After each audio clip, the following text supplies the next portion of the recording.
માતાજી બધા મિત્રોને. તો ઘણા એવા સવાલો આવતા હતા કે ઓનલાઈન ફોર્મ ભર્યું છે આપણે પોલીસ કોન્સ્ટેબલની અંદર, કઈ અરજી માન્ય ગણવામાં આવશે? તો મિત્રો તમે જે છેલ્લી અરજી કરશો, બરાબર, પહેલું ભર્યું, બીજું ભર્યું ને પછી છેલ્લું જે ફોર્મ ભરશો, ગમે તે છેલ્લું ફોર્મ ભરશો તે તમારું માન્ય રહેશે. તો મિત્રો બીજો સવાલ એ હતો કે EWSનું સર્ટિફિકેટ છે, બરાબર, તે ક્યાં સુધી માન્ય રહેશે? તો તમારું જે નાણાકીય વર્ષ છે, નાણાકીય વર્ષ એટલે કે 1 એપ્રિલથી તે 31 માર્ચ સુધીનું, બરાબર, તો તે માન્ય રાખવામાં આવશે. એવી જ રીતે જો નોન ક્રિમિનલ તમે કઢાવશો તો તે પણ 3 વર્ષ સુધી માન્ય રહેશે. એ નાણાકીય વર્ષના 3 વર્ષ હોવા જોઈએ, એ બાબત ખાસ ધ્યાન રાખવાની છે.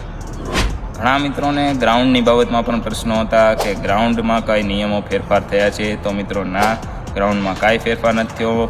ભાઈઓ માટે છે 5 કિલોમીટર રનિંગ છે 25 મિનિટની અંદર, અને બહેનો માટે છે એ 1600 મીટર રનિંગ 9.5 મિનિટની અંદર પૂરું કરવાનું રહેશે. તો મિત્રો જય હિન્દ.